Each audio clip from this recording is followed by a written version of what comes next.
म्हणून परमार्थामध्ये पुरुषांनी पुरुषांचा परमार्थ साधावा, स्त्रियांनी स्त्रियांचा परमार्थ साधावा. दोघांचं एकत्रीकरण झालं तर मात्र काय तिथं घोड आहे.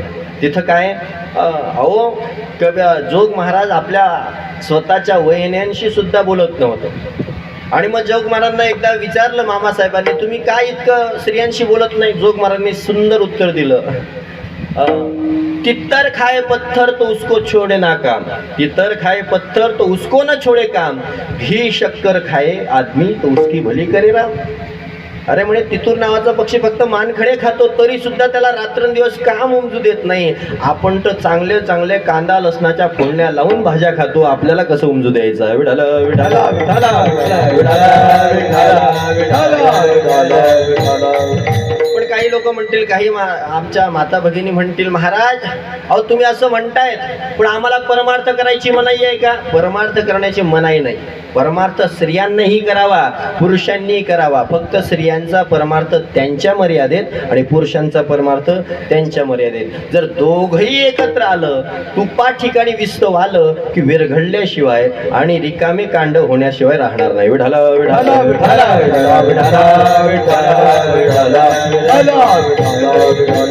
असं असताना जगद्गुरु तुकोबाराय आजच्या अभंगामध्ये एका स्त्रीचं वर्णन करतात. हे कसं लक्षात घ्या. तुकोबाराय ज्या स्त्रीचं वर्णन करतायत, ज्या गवळणीचं वर्णन करतायत, ती काही साधारण स्त्री नाही. ती काही कलियुगातील एखादी गवळण नाही. ती कोण आहे? द्वापार युगातील गवळण आहे. मग तिचा अधिकार काय आहे?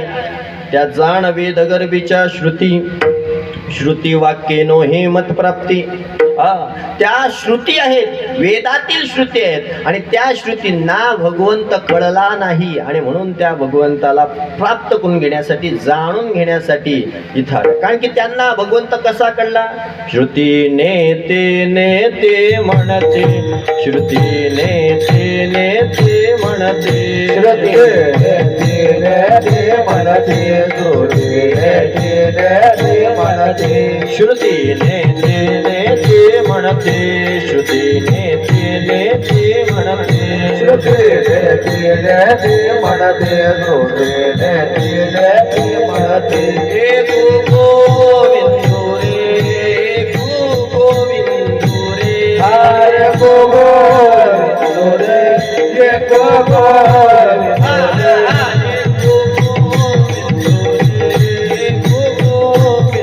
रे, हरे गोविंदू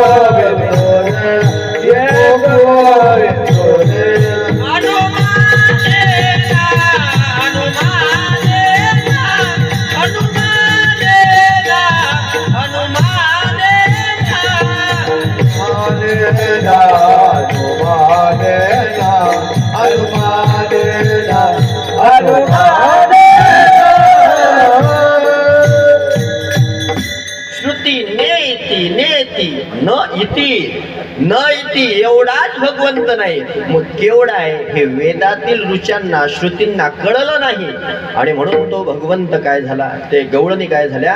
त्या गोकुळातील त्या श्रुती गोकुळातील गवळणी झाल्या. अशा त्या गवळणींचा अधिकार आणि त्या गवळणींचं वर्णन करतात. मग तिची अशी अवस्था का झाली आहे? तर जरा चिंतन करू. ज्यावेळेस भगवंताचा अवतार या भूतलावर झालाय, द्वापार युगामध्ये झाला, वसुदेव देवकीच्या पोटी झाला. कुठं झाला? आपल्या सर्वांना माहित आहे. मथुरेमध्ये कंसाच्या तुरुंगामध्ये भगवंताचा जन्म झाला. जन्म झाला त्यावेळेस सर्वजण झोपलेले होते. फक्त भगवंताचे जे काही विशेष भक्त होते तेवढेच जागे होते, बाकीचे सगळे झोपले. जे या एका मुद्द्यावरून लक्षात येतं, जन्माष्टमीच्या दिवशी जो झोपला तो कोणाच्या पक्षात आहे? मग हे आपण गृहीत धरावं. अशा प्रकारे भगवंताला टोपलीत घेऊन, आपल्या सर्व कथा आपण कथेमध्ये श्रवण केली आहे, टोपलीत घेऊन निघाल्या आणि निघाल्यानंतर भगवंताला गोकुळात आणलं, गोकुळात ठेवलं. ठेवल्यानंतर तिथं जन्माला आली जी मुलगी होती तिला टोपलीत टाकलं आणि स्वतः घेऊन वसुदेव कुठं आले? मथुरेत आले. तिकडचा पुढचा भाग तुम्ही श्रवण केलेला आहे. इकडे काय झालं? इकडे झालं असं की त्या भगवंताला त्या यशोदेच्या शेजारी ठेवल्यानंतर सकाळी ठीक 4 वाजता या नंदाची सर्वात मोठी बहीण, जिचं नाव होतं सुनंदा. जिचं नाव काय होतं? सुनंदा. हा, तिचं नातं सुद्धा नंदेचं होतं. आता नंदेचं नातं विशेष आहे बरं. हा, हे नातं ज्याला समजलं त्याचा संसार टिकला. आता काही लोक म्हणतील नंदेवर भरपूर मोठी जबाबदारी आहे, कारण की नणन घर फाडूही शकते आणि नणन घर जोडूही शकते. कशी? काही लोक म्हणतील असं कसं? अहो, नणन जी असते ना ती वयाने सुनेच्या बरोबर आहे, पण मनाने आईच्या बरोबर असते. मग दोघांच्या मधलं सामंजस्य निर्माण करणं हे तिची जबाबदारी. विठाला विठाला विठाला विठाला विठाला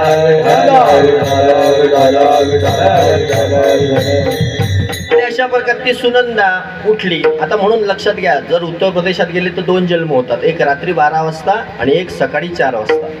4 वाजता उठली. उठल्यानंतर तिने पाहिलं नंदाच्या घरी काय आलंय, सुंदर बाळ जन्माला आलंय. तिने सर्व गावाला निमंत्रण द्यायला पाठवलंय, जा जा जा जा सर्वांना सांगा. काय? नंदाच्या घरी कोण जन्माला आलं? कोण? एखादा मुलगा, एखादं बाळ नाही, आल्हादो जायते. शुकाचार्य वर्णन करतात, आल्हादो म्हणजे साक्षात आनंद जन्माला आला. नंद घरा नंद भयो जय कन्हैया लाल की, नगरानंद भयो जय कन्हैया लाल की. हो नंद घरा नंद भयो जय कन्हैया लाल की, नंद घरानंद भयो जय कन्हैया लाल की. हो जय कन्हैया लाल की, जय कन्हैया लाल की, जय कन्हैया लाल की, जय कन्हैया लाल की. जय कन्हैया लाल की, जय कन्हैया लाल की, जय कन्हैया लाल की, जय कन्हैया लाल की. हो नंद घरा नंद भयो जय कन्हैया लाल की, नंद घरानंद भयो जय कन्हैया लाल की. हो नंद घरा नंद भयो जय कन्हैया लाल की, नंद घरानंद भयो जय कन्हैया लाल की.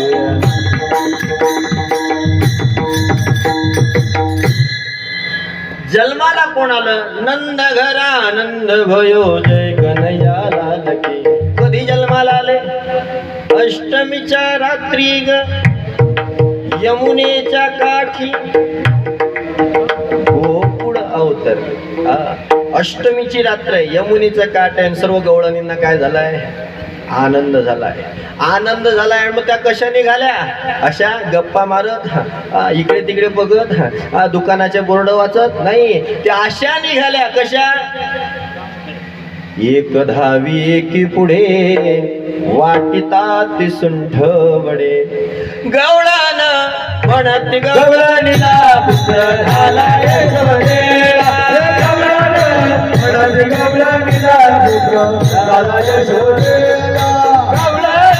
म्हणत गवळणीला पुत्र झालाय शोधेला. म्हणत गवळणीला पुत्र झालाय शोधेला. एक धावी एकी पुढे, वाटी ताटी सुंट वडे. आणि अशा प्रकारे धावायला लागल्या. नंदाला मुलगा झाला, नंदाला मुलगा झाला आणि भगवंताचं दर्शन करायला जाऊ लागले. पण जात असताना गवळणीच्या, प्रत्येक गवळणीचा एक एक वेगवेगळा अधिकार होता. या गोकुळामध्ये 3 प्रकारच्या गवळणी होत्या. किती प्रकारच्या होत्या? 3 प्रकारच्या. जपले नाही ना जागेत ना? आजूबाजूच्या गाड्या डेपोमध्ये चेक करत जा बरं. कूलरच्या हवेमध्ये झोपण्याची जाट शक्यता आहे. डेपोमध्ये जाऊ द्यायची नाही गाडी, लगेच हायवेवर आणायची तिला. लक्षात घ्या. मागे तिकडे खुर्चीवाल्यांना नाही, तोच संदेश. आता लक्षात घ्या, गवळण, त्या गवळणींना आनंद झालेला आहे, भगवंताचा जन्म झालेला आहे, सर्व गवळणी धावू लागल्या आहेत. पण 3 प्रकारच्या गवळणी गोकुळामध्ये सांगितल्या. कोणत्या 3 प्रकारच्या? कोणी सुना, कोणी लेकी, कोणी एकी स्वतंत्र. काही गवळणी सुना होत्या, काही गवळणी लेकी होत्या, काही गवळणी स्वतंत्र म्हणजे सासवा होत्या. आता तिघांचा अधिकार वेगळा आहे. आता याचा मला पारमार्थिक अर्थ लावायचा नाही, मला फक्त लौकिक अर्थ घ्यायचा आहे. सासूचा अधिकार संसारात वेगळा आहे, मुलीचा अधिकार वेगळा आहे आणि सुनेचा अधिकार वेगळा आहे. जर म्हणायला गेलं तर सासू सर्वच बाबतीत स्वतंत्र आहे. सासूला वाटलं काल्याच्या कीर्तनाला जायचं, सासू सर्वात पुढे येऊन बसू शकते. घरचे कामं आवरले काय, भांडे कुंडे धुतले काय, नाही केलं काय, काही फरक पडणार आहे का तिला? तिला काही घेणं देणं पडणार नाही. तिला फक्त येऊन बसायचं, मला कीर्तनाला जायचंय, सकाळपासून एक टुमणं लावलं की बाकीचे काही कामं करायची गरज नाही. ती स्वतंत्र आहे. मग जी सासवा होत्या त्यांनी आपल्या हक्काचा वापर करून भगवंताचं दर्शन घेऊन आल्या. काही मुली होत्या, म्हणजे काही लेकी होत्या. लेकी काही बाबतीत स्वतंत्र आहे, काही बाबतीत परतंत्र आहे. म्हणायला गेलं तर वडिलांच्या बाबतीत स्वतंत्र आहे आणि आईच्या बाबतीत काय, पारतंत्र आहे. मग उदाहरण म्हणून सांगायचं तर, जर समजा एखादी मुलगी आहे, म्हणायला लागली, आई आई आई मला माझ्या मैत्रिणीकडे ही वही गृहपाठाची घ्यायला जायचं आहे. आई म्हणते, गुच्ची पैस काय डवरते, शाळेत काय करता, रिकामे. आई जाऊ देते. पण संध्याकाळी वडील येतात, वडिलांजवळ जाते, वडिलांची पिशवी हातात घेते, वडिलांना पाणी वगैरे देते आणि प्रेमाने विचारते, बाबा अहो माझं महत्त्वाचं काम आहे, उद्या मला वही काय करायची आहे, सादर करायची आहे, सबमिट करायची आहे आणि म्हणून काय द्या, मला परवानगी द्या, मी जाते आणि पटकन येते. वडिलांनी सांगितलं जा पण पटकन. म्हणजे आईच्या बाबतीत थोडं पारतंत्र्य आहे मुलींवर, पण वडिलांच्या बाबतीत प्रेमामुळे स्वातंत्र्य. पण वडिलांकडून परवानगी काढून काहीतरी कारण करून भगवंताचं दर्शन मुलींचंही झालं. पण ज्या सुना होत्या त्या सुनांना मात्र संपूर्णतः काय होतं, पारतंत्र्य. मी कोणत्या सुना सांगतोय हे लक्षात घ्या अगोदर. कोणत्या, जरा मोठ्याने बोला. द्वापार युगाच्या, कलियुगाच्या. काही लोक म्हणतील कलियुगाच्या सुना द्वापार युगाच्या सुना फरक काय? फरक साधा आणि सोपा आहे. फक्त द्वापार युगाच्या सुनांना सासवांचा धाक आहे,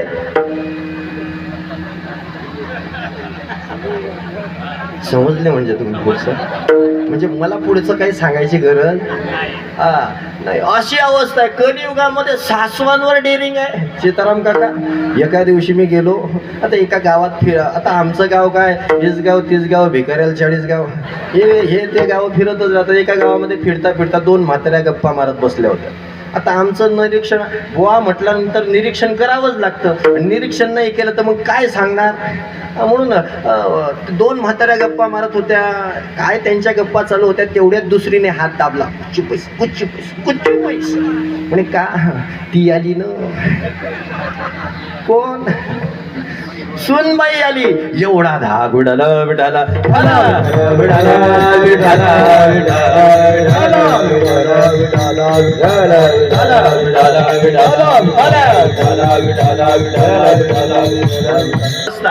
आणि म्हणून तुकोबाराय म्हणतायत, माफ करा, कोणी सुना कोणी लेकी कोणी एकी स्वतंत्र. म्हणून सुनांना काही पारतंत्र्य द्वापार युगामध्ये होत्या. मग ज्यांच्या सासवा चांगल्या होत्या त्यांनी परवानगी काढली सासवांकडून आणि भगवंताचं दर्शन घेऊन आल्या. पण काही सासवा ह्या मूळतः खाष्टच असतात. आता हा भाग सोडा की सर्व सुनांना आपली सासू खराबच वाटते, हा भाग जरा वेगळा वाटू शकतो. पण काही मूळतःच खराब असतात. आणि मग त्यामुळे त्या काही ज्या होत्या त्यातली एक अशी होती, स्वतःही देवाच्या दर्शनाला गेली नाही आणि आपल्या सुनेलाही जाऊ दिलं. पण तिच्या मनामध्ये भगवंताच्या विषयी अत्यंत प्रेम. जुई तिची मैत्रीण यायची गावातली, ती सांगायची, अगं इतका सुंदर आहे ना, इतका सुंदर आहे ना, इतका सुंदर आहे ना.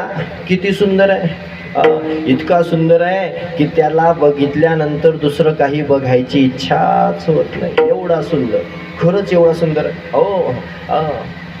सावळं आहे पण परब्रह्म आहे. सावळं आहे पण कसं आहे, परब्रह्म. अशी अवस्था आहे. अहो या भगवंताला पाहिल्यानंतर जीवनाची पूर्तता झाली अशी अवस्था होते. वा वा वा. पण माझी सासू जाऊ देत नाही. अगं जा, पटकन जा, भगवंताचं ते रूप बघायला आनंद आहे. आता काय करावं, कधी जावं. पण या सुनेला माहित होतं इतर दिवशी सासूची नजर आपल्यावर आहे, पण एका दिवशी सासूची नजर आपल्यावर राहत नाही. तो दिवस म्हणजे बाजाराचा दिवस. बाजाराच्या दिवशी दही दूध तूप लोण्याचे मडके भरले, डोक्यावर ठेवलं, बाजाराच्या दिशेने गेले की सासूला फक्त संध्याकाळी हिशोब द्यायचा लागतो. कुठं गेली, कोणत्या चौकात बसली, इथं इकडे बसली, काय म्हणता या वैकुंठ धामजवळ बसली, चौबे मार्केटला बसली, का तिकडे रथाजवळ बसली, काही सासू विचारत नाही. फक्त संध्याकाळी हिशोब दे. आता हिने विचार केला आता हाच दिवस आहे देवाच्या दर्शनाचा, म्हणून तिने आपल्या डोक्यावर काय केलं, एकावर एक घागर भरली, दही दूध तूप लोणी त्यामध्ये भरलं आणि निघाली. सरळ रस्ता होता तिचा, पण ती सरळ गेली नाही, मुद्दामून वाट वाकडी करून भगवंताच्या घरासमोरून गेली आणि भगवंताच्या दारी तिने आपले मडके ठेवले आणि यशोदेला आवाज दिला, यशोदे यशोदे कुठं आहे? यशोदे धावत आली, काय ग काय पाहिजे? काही नाही म्हणे, मला तुझ्या मुलाचं दर्शन घ्यायचंय, मला त्याला बघायचंय, मी बघितलं नाही, इतके दिवस झाले, सर्व गाव येऊन गेलं. अगं तुला माहिती आहे ना आमच्या घरची परिस्थिती काय, माझी सासू कशी आहे, म्हणून आता कशी तरी वेळ काढून आली, बघ बाई त्या दाखवायचंय. अहो जा जा, पाळण्यात खेळतोय. भगवंताच्या दिशेने ती गवळण जाऊ लागली. जाता जाता मनामध्ये कालवा कालव होते, खरंच भगवंत सुंदर असेल का, कसा दिसत असेल, ज्या ज्या गोष्टी आपल्या मैत्रिणीने सांगितल्या त्या आठवते आणि करत करत एक एक पाऊल टाकत त्या पाळण्याजवळ पोचली आणि पोचता बरोबर तिला तो देव कसा दिसला, राजस सकुमार मदनाचा पुतळा, रवी शशी कळा लोपल्या. अहो तो देव इतका सुंदर दिसला, इतका सुंदर दिसला की तिला आता मनामध्ये सर्व तोच बसला आणि तीच अवस्था झाली. कशी? अभंगाच्या दुसऱ्या चरणात. देखिला डोळा बैसला मनी, देखिला डोळा बैसला मनी, देखला डोळा बसला मने, देखला डोळा बसला मने, देखिला डोळा बैसला मनी, देखिला डोळा बैसला मनी, देखला डोळा बसला मने, देखला डोळा बसला मने, जीवनारी मुचारी, ओ देवाला देव चारे, जीवनारी मुचारी, देवाला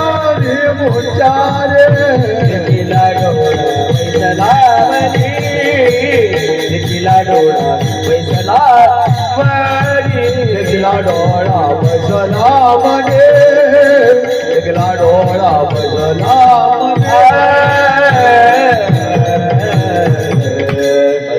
देखला डोळा बैसला मनी, तोची वदने उच्चारी.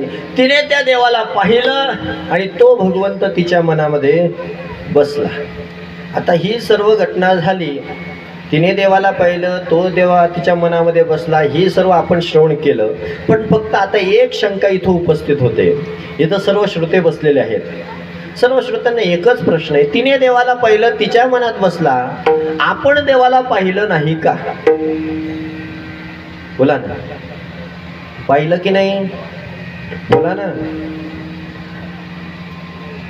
आहेत ना? मग पाहिलं की नाही? काय म्हणताय? हो काय? मंदिरात गेले की नाही कधी पांडुरंगाच्या? गेलायत ना? नाही पंढरपूरला जाता आलं असेल तर किमान गावातल्या मंदिराला, नाही रोज जावत असतात तर कोणत्या नवरदेवाच्या शेवंतीला.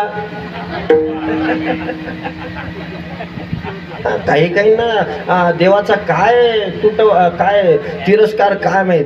एक तर असा भेटला आपल्या गावचा, आता नाव नाही सांगत, त्याला म्हटलं अहो आता रिटायर झाले, चला ना तुम्ही मंडळात यावं, हरिपाठ घ्यावं, काकड्याला जावं. आता आमचे गुरुजी आहेत, कुंडली गुरुजी आहेत, असे आमची जी काही मंडळी आहे रिटायर झाली, आमचे अशोक काका घोडे रिटायर झाल्यानंतर सेवा, भगवंताची सेवा सुरू केली, हरिपाठ घेतात, काकड्याला जातात, भरपूर मंडळी अशी आहे. मग तुम्ही या. तो म्हणे महाराज पठ्ठ्याच्या बापानं मंदिर पाहिलं नाही तर मी घाल भाऊ. अशी काही मग आहे.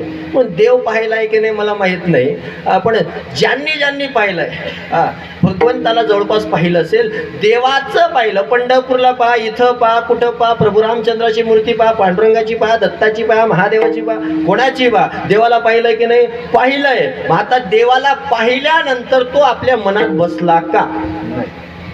त्या गवळणीने देवाला पाहिलं आणि तिच्या मनात बसला, पण आपण पाहून सुद्धा आपल्या मनात बसला का बसला नाही याचा कधी विचार केलाय का? आणि तो विचार करण्यासाठीच कीर्तन असतं. विठाला विठाला.